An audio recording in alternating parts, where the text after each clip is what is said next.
Hello and welcome to Green Queens, the perfect podcast for imperfect environmentalists. You are joined, as always, by me, Imogen Bogle, and by the wonderful Abbie Dewhurst.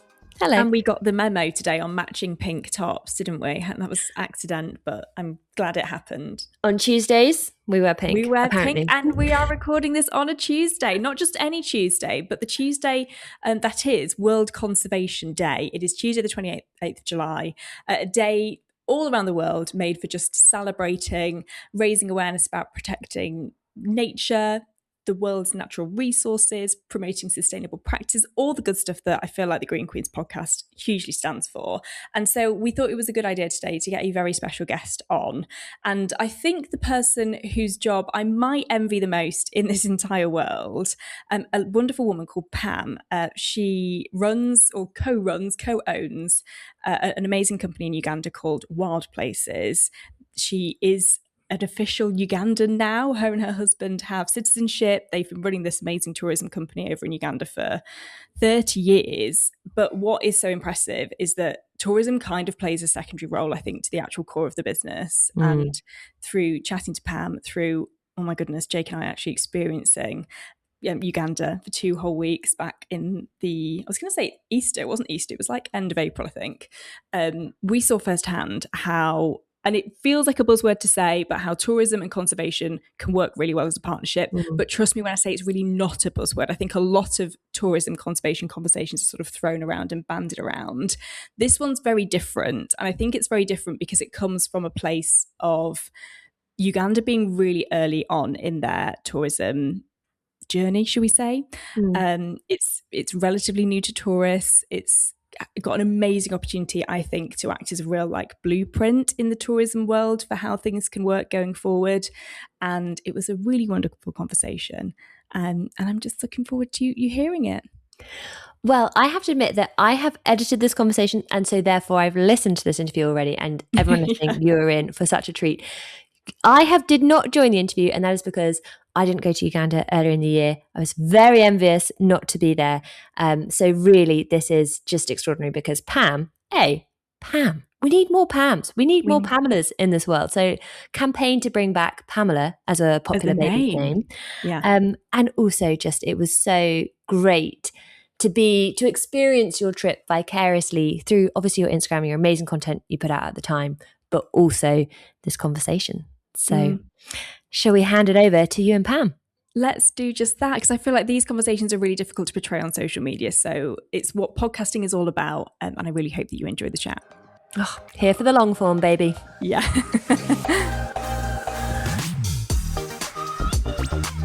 Well, Pam, welcome to Green Queens. It is such a pleasure to have you on. Do you want to start by just giving us a little rundown of who you are and what you do? Sure. Well, my name is Pamela Kertland Wright. I'm one of the co-founders and co-directors of a company in Uganda called Wild Places. And we specialize in high-end, low-impact safari lodges and camps that span the width and breadth, the width and breadth of Uganda. So we're up in the north and down in the south and in the mountains and in the valleys. We're all over Uganda, only Uganda. Amazing. And I was very fortunate to come and experience some of the camps that you offer earlier in this year. And I have tried my best to sum up and explain to all of my friends and family and anybody who's asked, to be honest, just how unique an experience what you guys offer is. But I'll be honest and say it did sort of leave me a little bit lost for words. So please may you try and sum up what sort of sets you apart from any other typical, should we say, safari companies. Okay. Well, I'm glad that you saw the magic that we see. I think what sets us apart is that we really seek out the areas that other people aren't all over them. I can't even express it properly, but the way I like to say it is when people go left, we go right. And we've chosen places that nobody has been to before. We've built in areas that we've had to put the roads in to access. We've had to hack our way in with machetes. We've had to reroute ourselves because we realized there's rivers and gullies that nobody knew existed. we really kind of embrace the idea of exploration in pursuit of seclusion, exclusivity, and privacy. Um, but that also brings some incredible challenges in terms of wildlife and conservation, because where we've been, the only others who have been there have been poachers. So we've been, by default, working hand in hand with the Uganda Wildlife Authority to really work against these poachers and try and clear up the areas and make things better for the wildlife there. It sounds like you've made your life a lot more difficult than it perhaps needed to be when you first set about on this challenge. Tell me why. What was the thought process? What's been the drive in making those decisions? Oh, Abbie, you met my husband, didn't you? He's the driving force. I mean, he's the one who got us out to Uganda in the first place. He was born in Uganda, raised there, left in the 80s, when things, 70s, sorry, when things got a little hairy. And I think, in his mind, from the moment he left as a kid, he had to come back. And that's where his heart is. So I followed along. I had no idea when I said, "Sure, let's go to Uganda with my two babies." I had no idea that we'd be there still here 30 years later. I really felt that we would go for 3, 5 years and then come back to safe, comfortable Canada. That didn't happen. We're still there. It's home. We've raised our kids there. We live off grid in the bush. We've started with one safari camp, and now we have 7. Um, and he's the driving force, and it's his love for nature, his love for the bush, and his love for Africa that has been driving this. And we're along for the ride, but we're very much on board. You mentioned obviously your husband's drive, which yes, I have met. I see that. Yeah. But take me back to when you did first arrive then, 30 years ago. As you mentioned, you had 2 young children. I mean, Imogen and I are both at the age where a lot of our friends are having children. We're constantly having the conversation, do we, don't we? And I think for us, there's that constant, everything needs to be perfect in order for it to happen. And I can't explain how the opposite, perhaps, of perfect that situation might sound. Take me back to that time. What Oh, was it like? Lord. It was, I mean, so many of my friends here in Canada said, "You're doing what? And aren't you gonna go and have a look first?" And, at that point, it just wasn't realistic. It was really far, really expensive to get to. I was working and also had babies, and Johnny was sort of se creating the path for us to get there. So, it was a leap of faith, but I also had known him long enough, and I knew him well enough to know that if this was something that he felt so passionately about, that he loved so much, I was bound to, at the very least, like it. So it was, and who doesn't like an adventure? So he went a few days ahead, and we then arrived. And I remember that first day thinking, "Crikey, this is not what I had in mind." Um, and I told myself that very day, I said, you've got a chance, you've got a choice here. You can cry about it, um, or you can laugh. And I think we've been laughing now for 30 years. I mean, Kampala was a bit of a hot mess at the time, and it was just emerging from, decades of trouble. Um, and when we moved to our place that we were living in, there was no electricity and no phones. I didn't have a car. I didn't have any friends. Um, Jonathan went immediately up country, and I was there with my 2 babies. We didn't even have any furniture. We would sit on the floor to eat. I mean, it was quite basic, but slowly, slowly you find your way, and the kids grew up learning about finding your way. And when we first got to the bush, it was just more than I could have hoped for. It was beautiful and green and lush and mountains and rivers, and so not what I had in my mind of what Africa is. I had dusty plains and I don't know, flies in kids' eyes was what I had imagined. And Uganda is not that. Uganda is just, it's a tropical paradise. I mean, what did you think when you first got there? Exactly the same. And Yeah. Jake and I went with my husband, and we said exactly the same thing, that it's so not the Africa that you see so much on television, is it? It's No. so different. And we both sat there and said, were we, how uneducated are we to have not realized that this is what this country looks like, or this is what this part of a continent can look Yeah. like? But I'm so glad that you've said that as well, because I do think it's just sort of, well, it's been described as the Pearl of Africa, and it's been described as Africa's probably best kept secret. And I think it's fair to say that that's what it is, isn't it? It's not what people would expect, but in the most magical way. Yeah. Yeah.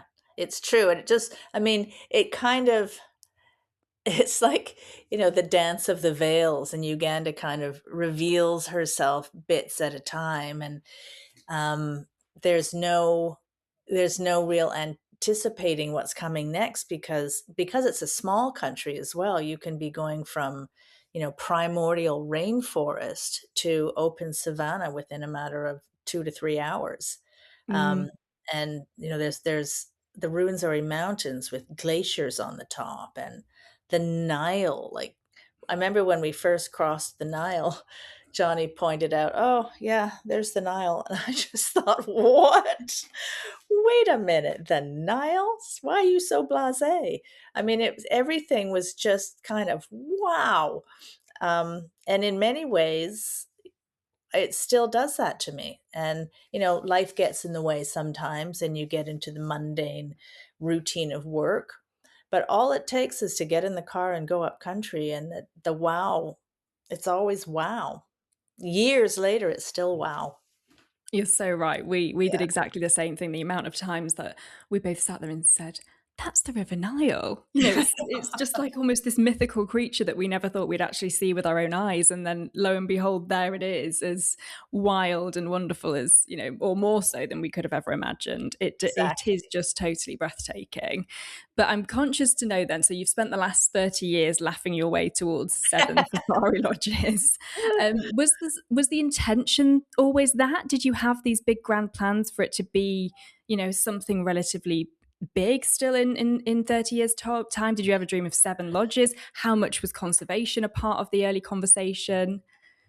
Okay, well, okay, you're asking me, not Jonathan, so I will say from my no, I had no idea that we would A, still be in Uganda, and B, have expanded as much as we have. Um, but to talk to one of your other points, is conservation has always been at the heart of what we do.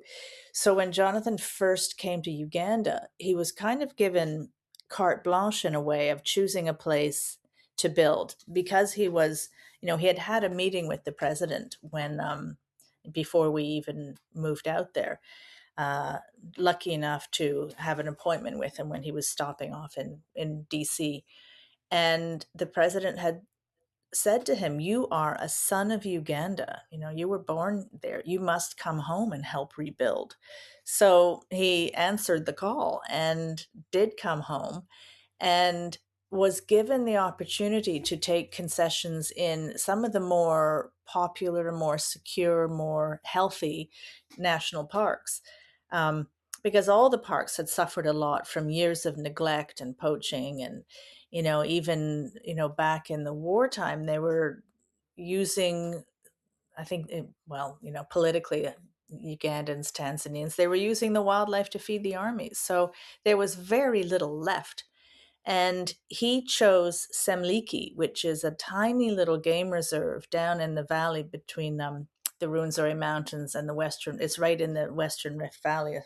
So you've got the escarpment on one side and the Ruwenzoris on the other.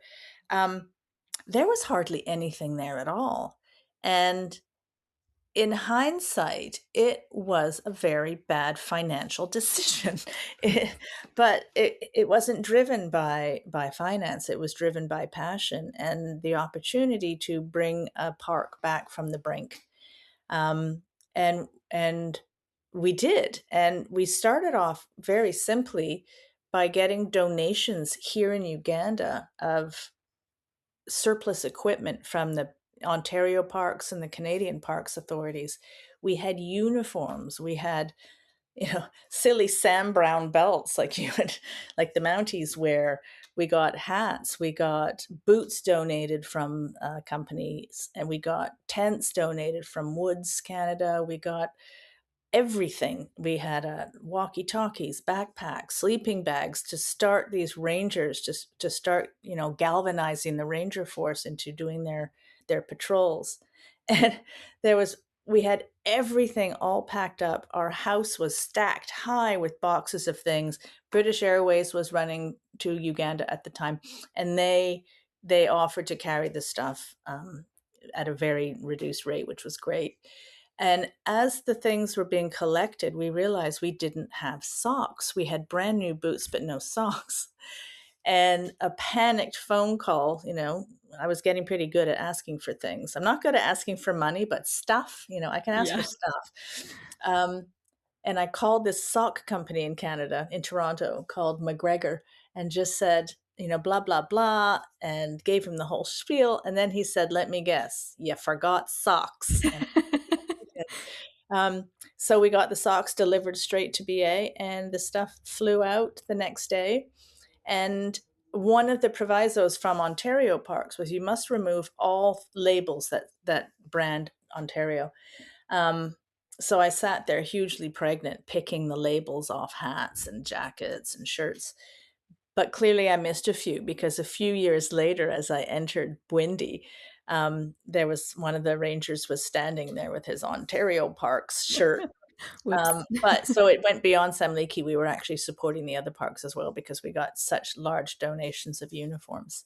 And just that little gesture of giving them uniforms and boots and the equipment to go on patrols. I think I used the word galvanized before, but I think that is very, very accurate, because it did enable them to do the job that they were there to do. But the difference it made to their spirit to actually be entrusted with this gear and to feel that somebody was behind them to do the job. The park, it used to be you would get to Semliki and see nothing, and maybe you'd see a cob in the distance and they'd run away. Now we have forest elephant walking around the camp, and a forest elephant are quite rare. People travel far and wide to see them, and we see them at breakfast. Yeah. We've got cob and waterbuck and bushbuck and warthog and buffalo, and all of that is coming around the camp because they know that they're safe, and that has expanded throughout the whole reserve. And there's a chimpanzee research project now, and we've created a safe haven for these animals, and the park is really bouncing back. It's a long game. It's not an overnight thing. So why I thought I could go for 3 years is beyond me. Yeah. You were only just starting to remove some of those Yeah. labels from the uniforms at 3 years in, let alone Yeah, seeing the progress. I know. I was tricked into thinking that, but it's the struggle continues. There's still a long way to go, but it's good to feel that something is actually happening, and it's happening in the right direction. Yeah. And do you think has there been a wider conversation within Uganda tourism, or are you still kind of operating in quite a solo way, or is it is it part of the country's wider strategy, do you think, now? Or I think that it is becoming a wider conversation, and it's a conversation that we're not the only ones instigating it. There are others.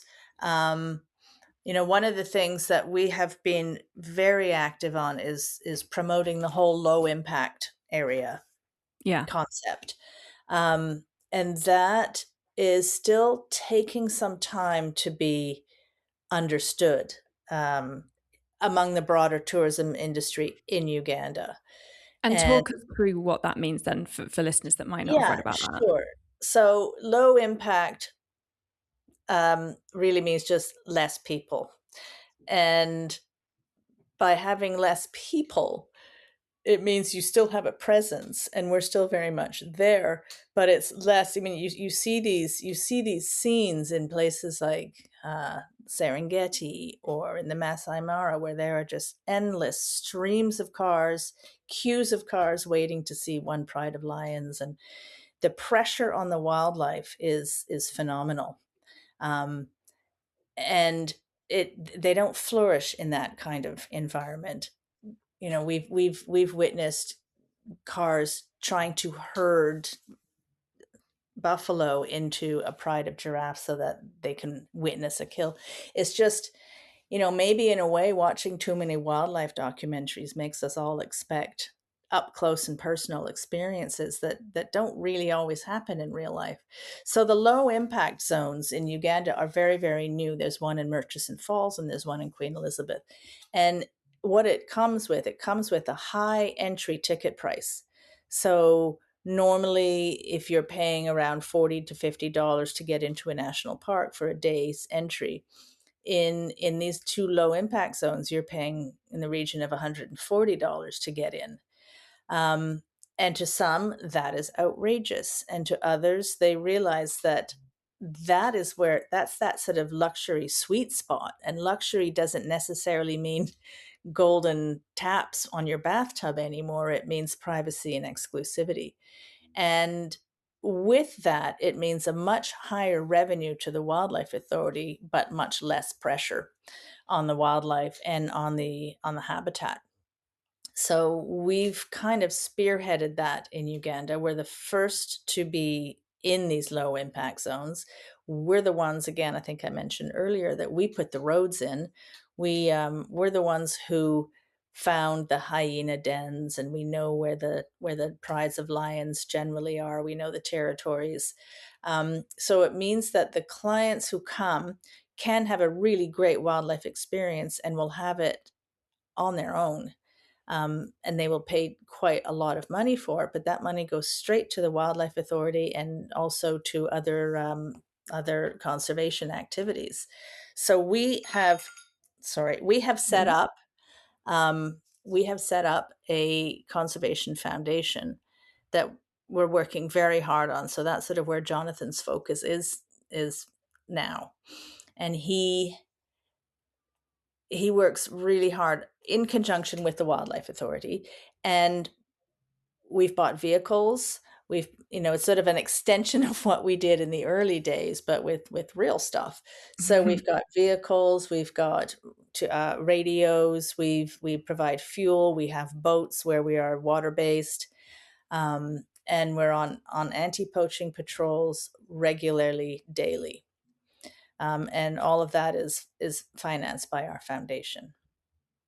And that's something that I saw on the ground as well. You know, there was instances when we were out and there was people patrolling on foot that were employees, or there was messages being passed between people. We saw ranger posts that we were explained, you know, they'd recently been built, and it is an amazing thing to see. And especially because I think to some people, you know, some people, I think, not quite rightly, are a little bit apprehensive about a trip like that because it's a little bit more high risk. You know, you're in the wild. You're not on a Disney ride. It is wildlife, and it can be quite unpredictable. But I think to see that side of things and to see the difference that tourism is making in that way, because I think this is where sometimes, as you say, that there's a sweet spot and it can feel a little bit uncomfortable when you do see the images of a pride of lions surrounded by 20 vehicles, and you don't want to be buying into that, but you also really want that experience because, you know, maybe you've always watched the David Attenborough documentaries, and maybe it's been a dream of yours to go on this sort of holiday and experience this sort of thing. And I think if anybody does have that urge and that desire, then I mean, A, I completely get it, and B, they absolutely shouldn't feel necessarily guilty for doing it. And this is such a brilliant way to do it in a way that not only is guilt free, but in a way that also you are literally seeing the impact and the difference it's making with your own eyes while you're there on your holiday as well. So it was a very unique situation to be in. And one other thing, I mean, we spoke a lot about animals for good reason, because it's a lot about what you do. But I think one thing that I noticed as well from being there, and one thing that I know Imogen and I have spoken about since I got back, and it's just been a part of our sort of wider conversation around the trip, is that naively, I think we always thought that conservation was about animals, and we Yes. learnt a lot about community and how if you want to protect animals and you want to conserve animals, you also have to protect the communities and conserve the communities that have been cohabiting with the animals the entire time before tourism was even a thing. And so do you want to talk a little bit about the work that you guys have been doing with the communities, particularly clouds up in the Bwindi Mountains? And that's where is one of the only places in the world that you can do gorilla trekking. It is. Okay, so you're absolutely right. Without having communities on side and engaged and involved in the notion of conservation, then it's an uphill battle that you're never going to win. So having communities on side is key. And where we have really seen the evidence of this is with clouds. Now, clouds is our, as you mentioned, our gorilla tracking lodge. It's set up high in the mountains of Bwindi, and I had said earlier that where people go left, we go right. What happened with Bwindi is when Bwindi was turned into a national park. Um, all the tourism was focused on the northern side of the park. There's an area there called Bohoma, and that's where all the gorilla tracking was happening. So there were some camps there, and lots of communities were benefiting in various ways from having tourism there. When it was delineated as a park, it meant that there was no resource. There's no access to the park resources that the communities used to have. Like, they couldn't go in and get trees. They couldn't do their activities in the park. They were pretty much, get out of the park. You can't and don't come back. Now, tourism, all well and good for the communities in the northern sector, but the communities in the southern sector of the park saw zero benefit from tourism at all. And they were having issues with the gorillas coming out of the park and crop raiding, taking their potatoes and their cassava. And there was nothing they could do about it. And they were not on side with protecting the habitat one bit. So the Africa Wildlife Foundation and the IGCP, which stands for International Gorilla IG Conservation Program, put together this concept of having a community-owned property where they would benefit directly from tourism. So not just lip service to conservation, not just, we'll buy your baskets and we'll hire your staff. This is ownership. So they needed a private sector partner who would get on board and build this. They wanted a camp, build this camp, and allow the community to own it. And they asked if we'd be interested. And at first we actually said no. It was too complicated. It didn't make much sense for us from a business point of view to build something we didn't own. But then the concept kind of grew on us, and we did submit a bid, and then the bid got quite competitive. So we were, in there, and we won it. And what we did do was, when we first went up to that mountainside, Abbie, you were there, weren't you? Yeah. Yes, we went to clouds, yeah. So we went up there with our tent and we camped to get a good lay of the land. And the first thing we said is, there is no way we're putting a camp up here. It's cold, it's wet, it's windy, and canvas will rot in no time. And so the lodge in the end has been built out of volcanic rock, and it's a very volcanic area. We're looking out over the Virunga volcanoes in Congo, one of which, Nyiragongo, is still very much a live volcano, and you can see it glowing at night. It's just magic. So we built cottages out of stone and had the community on board because they do, in fact, own this place. So what we get is we run it and we manage it. All the staff, bar the chef, is from directly from the local community. So they are there every day. We also pay a bed night fee so that whoever, I think one room that $150 goes direct per room per night directly to the community. We have no say in how that's spent. That's not our business. Our business is to run a successful lodge that will one day be handed back to them, lock, stock and barrel, goes straight back to them. But since we opened, in the region of $2 million has gone direct from bed nights direct to the community. And things like clinics have been built. A secondary school has been built. The teachers from the secondary school come from within the community and have been trained specifically for this school. They had their first graduating class come out, and the performance from the school is actually better than the other local government schools in the region. Some of the older students from earlier were sponsored to go and do medical school, and they are now back within the community working in the clinic that was built through revenue from the lodge. And all of that is great, is community development. But at the core of it is, see what happens if you protect the gorillas. All of these benefits come. So without the gorillas, none of that would have happened. So the idea of conservation, the idea of protecting the habitat has become deeply ingrained. And because the project's been running for probably 20 years, 15 to 20 years now, I can't even remember, it's becoming generational.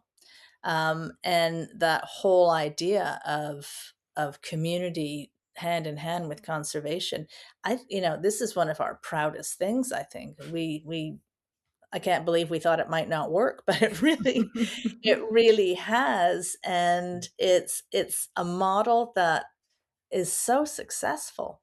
But it's a risky one because from a finance point of view, it's a lot of input from us, and it's a lot of on a wing and a prayer. Let's hope this works. And it really has. And it's a great lodge too.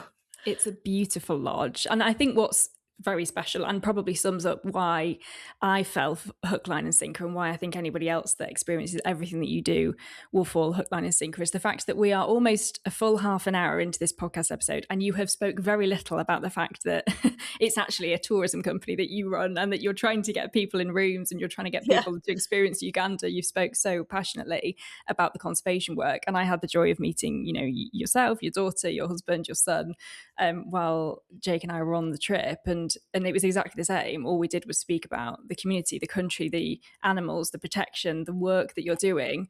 There's so much more behind the scenes that goes on. And yet what you put out at the forefront is also so wonderful, so special, so beautiful as well. So do you want to talk a little bit about the lodges? I have been saying to all of my friends, some of which are just about to get married or perhaps have big anniversaries. My parents are not long retired. So, it's these, I think anyway, a big milestone in your life deserves a big milestone of a holiday. And that is exactly what I think you guys at Wild Places do. And we had the joy of experiencing Kuluora, which is your brand new lodge, which you mentioned was in the low impact zone. Yeah. How would you describe what that lodge looks and feels like? Oh, well, I'm very pleased to say that it looks and feels like it should, and it almost didn't. We do it all ourselves. So we do all our own, we make our own furniture and we do our own decor and we work with local artists. And to be honest, that Kulu is our 7th property. And I was possibly hitting a level of design fatigue. And I just thought, because we really want to make each camp and each lodge quite different and quite unique. And you want to be able to look at it and say, oh, this must be Kuluora, or this must be Papa's camp, or this must be Clouds. But after a while, you run out of resources and internal resources. And I had envisaged for Kulu, it to be just sort of opulent and over the top and a bit sort of, not minimalist, but maximalist, and, leather and velvet and colors and, almost like Moulin Rouge. Oh my God, I'm so glad my daughter wouldn't let me do that. So we completely dialed it back, and it's beautiful natural linens, and oatmeals, and stone colors, and a lot of we did go to some auctions in the UK. Johnny and I love an auction. And we bought some furniture that needed some upcycling, but some beautiful Georgian oak pieces that just look so right there. And it is quite minimalist, and it needs to be, because it's jolly hot up there and can get quite humid. And I can just the oppression you would have felt if I had won with my velvets and Moulin Rouge feathers. It would have been awful. Yeah, Um, I didn't want to so say, but I'm glad we weren't sliding off a leather sofa at any point. yeah, can you imagine? It would have been so awful. So the linens work, and all, we made the sofas. I have a workshop at my house. We made all the sofas there, and the beautiful linen bathrobes were made by a friend of mine. Um, everything everything we do, and I know this is a word we bandy about a little too much these days, but everything we do is intentional, because we've had to design it, and we've had to make it fit, and we've had to make it ourselves. And I'm really pleased with how things came about with Kulu. And we commissioned some art from a local artist who I had met online. That sounds a bit dirty. I had found his work on Instagram, and I thought, I really have to work with this guy. I love what he does. And I had him go up to Kulu and stay there. Kulu wasn't open yet. He stayed at our little bush camp next door called Papa's Camp. And he stayed for a few days just to kind of get the feel of the place. And I gave him carte blanche, just do what moves you, just not Moulin Rouge. And he disappeared, and I didn't hear from him for months. And and then as the day came closer for him to reveal what he had done, I started to panic, because I realized I really didn't give him a proper brief at all. I gave him nothing. But when we met at a friend's gallery, and he unrolled the work that he had done, it was so spectacular. It was so exactly what I wanted, without actually telling him that was what I wanted. And I actually burst into tears, because it was very, very place specific. Um, it was sort of looked a bit Japanese. It looked a bit like ancient maps. It just looked like all these things that spoke to me, and they just fit so beautifully with that property. I Mm, couldn't be more happy with that. And that was serendipitous. That really was. yeah. Um, and the photography as well, from Jonathan Benaya. I mean, we have some great, great collaborators on this project. I'm really thrilled. And all Yeah. of them. I mean, Queen Elizabeth, we engaged another young artist called, oh God, I've suddenly forgotten his name, David Kigozi.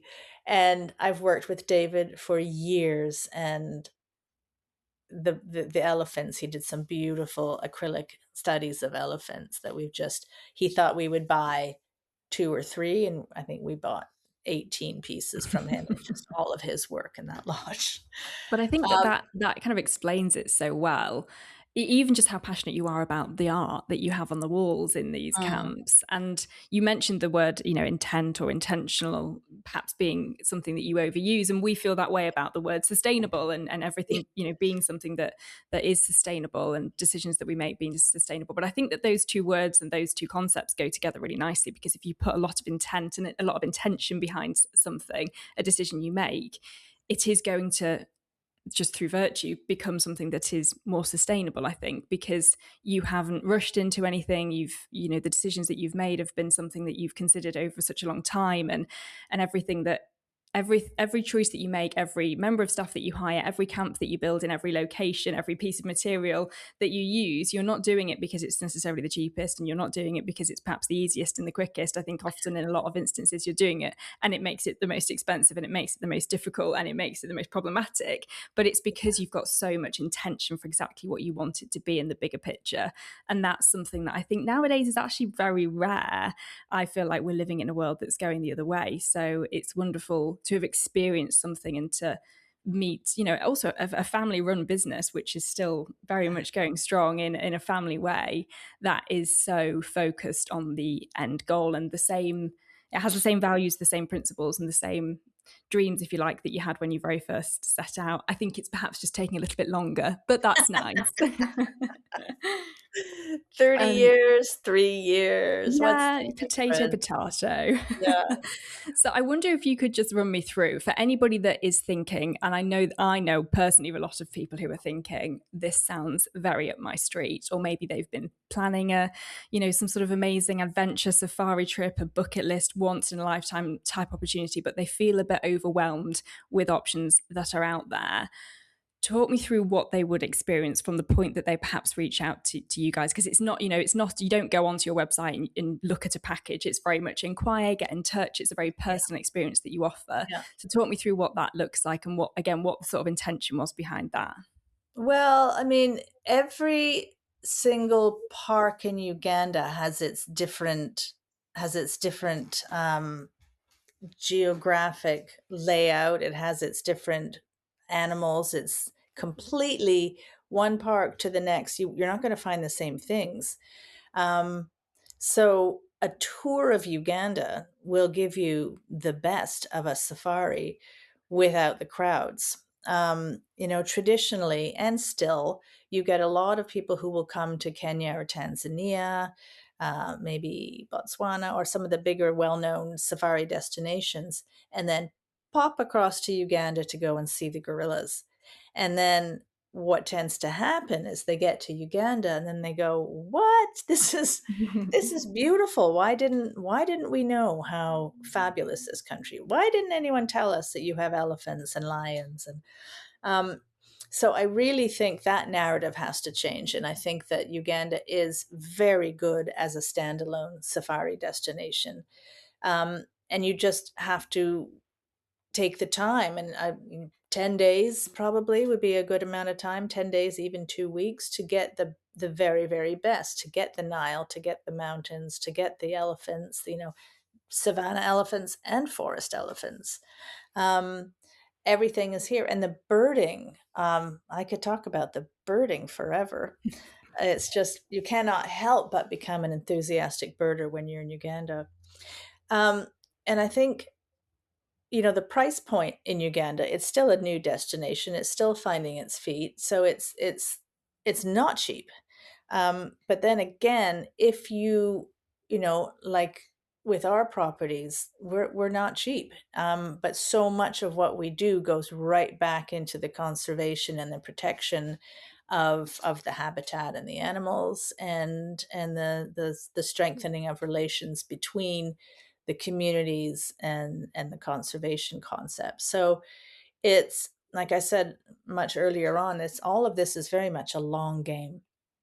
And it's not, it's like fast fashion. It's not fast fashion. If you want a cheap safari, you can get one. But if you think about the more holistic approach and think about where your money's going, as you said earlier,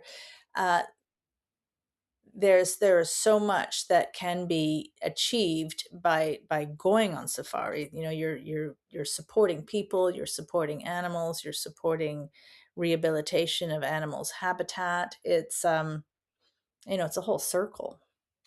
And you're right, it's not cheap. I mean, a lot of things, to that standard aren't, but having experienced it, having been fortunate enough to experience it myself, both Jake and I said, we have never felt like somewhere was worth the money as anywhere as much as what you offer. It is, every single penny is justified in our view, from the experience of the lodges to the experience of the food to the completely unique and surreal and totally mind-blowing bush bar or bush breakfast that we were having. It was just the most extraordinary thing. So yes, you can get a cheap safari, but it will not be a Wild Places Africa safari, I can tell you that.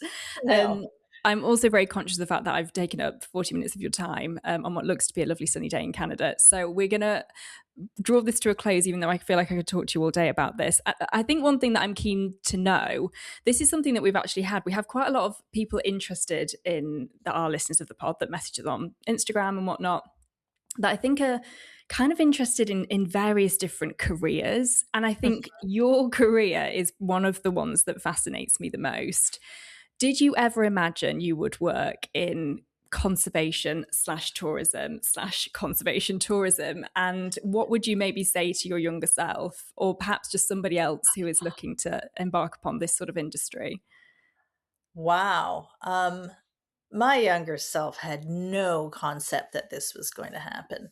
I mean, I grew up in Canada. A huge part of my later, my mid to late teenage years was working at summer camp. And, a lot of Canadians do summer camp and canoe trips and wilderness. And my dad raised us to be comfortable in the wilderness. He used to take us into the forest at night and hide, and we'd have to find him. I mean, it sounds so horribly Hansel and Gretel now in hindsight, but he was trying to teach us that, woods can be your friend and the darkness can be your friend. And so, I mean, obviously nature and wilderness was always going to be a part of who I am and what I love. And it was wonderful to find a way to work that into what I do. Um, but before any of that happened, I was working for a broadcasting company in London years ago, and then in Toronto, I was working in advertising development and market research. So, I mean, is it connected? I don't know, but I think the one thing is, don't get stuck. Don't get stuck in a rut, and be open to change. Because, well, I'll tell you what, if you're not open to change, then don't come to Africa, because you have to be able to turn on a dime and be resourceful. Um, all of this happened because of Jonathan. I would never, ever have even thought about doing something like this. But Johnny's always been very much the kind of guy who's like, don't tell me I can't do it, because I'll do it. And it comes from passion. And if you feel that passionate about it, then there are ways to get to it. But I think the notion of working in conservation, I think it has been glamorized a bit. There are very many tedious, long, boring days when you're doing data entry, or Mm-hmm. when you're talking in community meetings that go on and on and on. It's not just traipsing about with vets and sawing horns off rhinos. There's glamour, but that's not the daily day-to-day stuff. It can be quite tedious, but if you feel passionate about it, then you're doing good work. Yeah, and like you say, I think that's the case with a lot of jobs, isn't it? Or anything, I think you can glamorize a situation when you're on the outside looking in, and it's the case of sort of grass is always greener. But I do think that there are a lot of people who have these, wild dreams and desires from watching the Jumanjis or anything like that when they were growing up. And I'm as with every job, it is still a job. Yes, you can love your job, but there will still be days where you think, oh, I can't really be bothered to do that. I could just sit and read my book all day. But Yeah. it must be something that you feel incredibly proud, and it feels a little bit corny to say, but I'm going to say it anyway, because what an incredible legacy you and your family will have left on a country. Well, thank you for seeing that and for saying that. Um, you're right, and I think what we're doing, we're very proud of the work we're doing. There's so much more to do, um, but we care enough to do it. And Uganda, both of us have our citizenship now. We're very engaged with Uganda and being a part of what's happening, and wouldn't it be great if the whole tourism industry could be developed in that way, where, where you have to be off grid, where you have to use solar, where, in Queen Elizabeth, we are sailing dhows up and down the channel. So you're going on sailing safaris.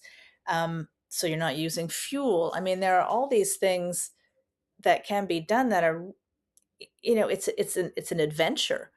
And maybe we're not getting enough adventure in our lives in the day to day. And, all of this is an adventure, and it's fun. And it's not ever boring. So there you go.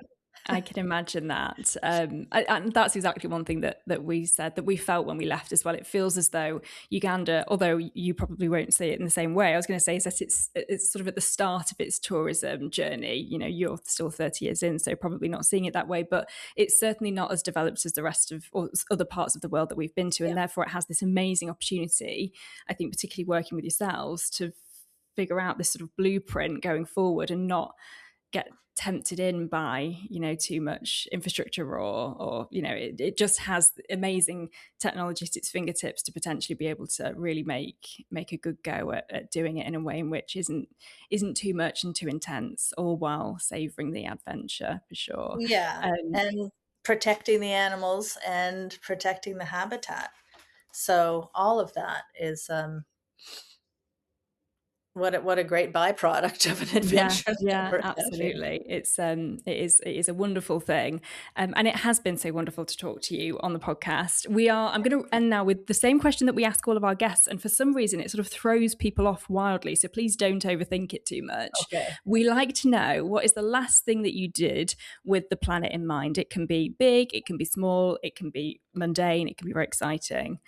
So the last thing that you did in your life that the planet was kind of at the forefront of your mind for. Oh, wow. Don't overthink it. That's unfair to say, because now I'm going to really overthink it. I mean, one of the last things we did at home in Uganda is we went, I mentioned we were off grid, but we were relying on generators, and we went fully solar because we realized that it was just the better way to do it. And, aren't we lucky, because now we don't have the noise. No noise. So I we're just think it's glorious to have like showers and, fridges and TVs all fueled from the sunshine. It's such a magical thing. It can be done. And I'm seeing a lot more of that here in Canada too, which is thrilling, because a lot of sunshine here. But yeah, I think that's the last thing we did that is significant. But there are little day-to-day things too that we're always doing. Just don't wrap your meat in plastics. Go to the butcher, have butcher paper instead of going to the supermarket and having plastic. Go to markets and buy fruit from the market. Use your basket. Just little things like that. If we all did more of that, it would be better. Pam, thank you so much for giving up so much of your time. Like I say, I feel like we could talk for hours, and you're our sort of resident conservationist now. If ever we need anything, any Uganda updates, then we'll come to you. But it's been a total joy. And it's been lovely. It's been lovely. And thank you. And nice to see you again. I know, likewise. It's just a shame we're at different ends of the earth. I know. Well, come back to Uganda. Come and see us again. Try and stop me. We hope you enjoyed this episode of Green Queens. If you did and you'd like to hear more, we'd be so very grateful if you could like, subscribe, and join the Green Group Chat for weekly episodes.